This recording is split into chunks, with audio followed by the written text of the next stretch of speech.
Hello, friend. I'm Shane Vozar, and today we're going to talk about cool card magic tricks.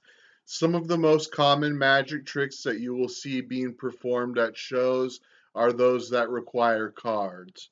Card magic tricks have been popular at performances, and yet they continue to mesmerize audiences.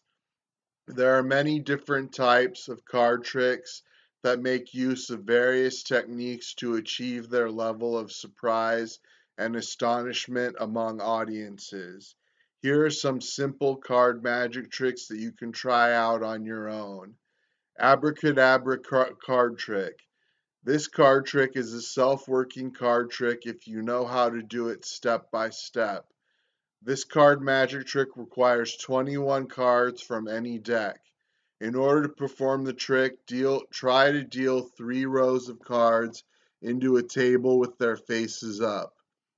Then try to place the next set of cards atop the previous ones and do this with the other cards until you get 3 sets with 7 cards each.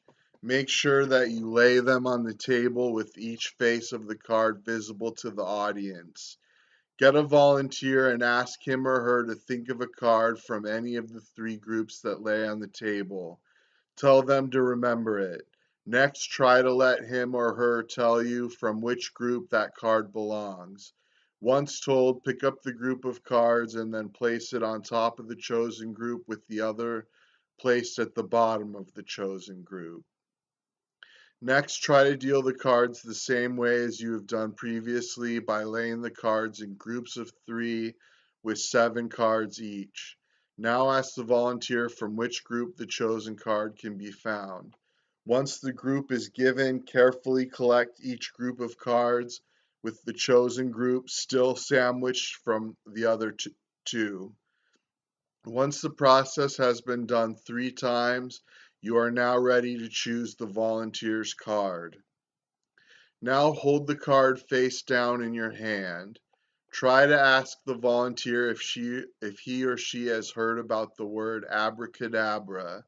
Tell the audience that it is a magic word that will help you find the volunteer's card. As you deal the cards one by one, do so by spelling the word abracadabra as each card is being dealt. Once you have reached the last A, stop for a moment and turn the card face up. That card would be the volunteer's chosen card. Doing the process perfectly would always get you the chosen card, along with knowing how to spell abracadabra correctly. Simple card trick. Here is a simple card trick that will not require anything to remember or practice. It is simply a matter of natural probability used for amazing effect with cards. This trick can make use of any ordinary 52 card deck. What you want to do is tell your audience that you can have them choose 2 numbers from 1 to 10, and then you'll try to have them show up in the deck either together or with a card separating them. When a volunteer has chosen 2 numbers from 1 to 10, try to deal the cards one after another face up. Surely enough, you will find them surprisingly either together or with just one card separating them from one another. It can have a baffling effect on the audience, but it is a trick that is made possible by pure probability. And thank you for watching, and be sure and click the link in the description to learn more about magic and mentalism, and leave a comment and a like, but most of all, click the link in the description. Thanks for watching.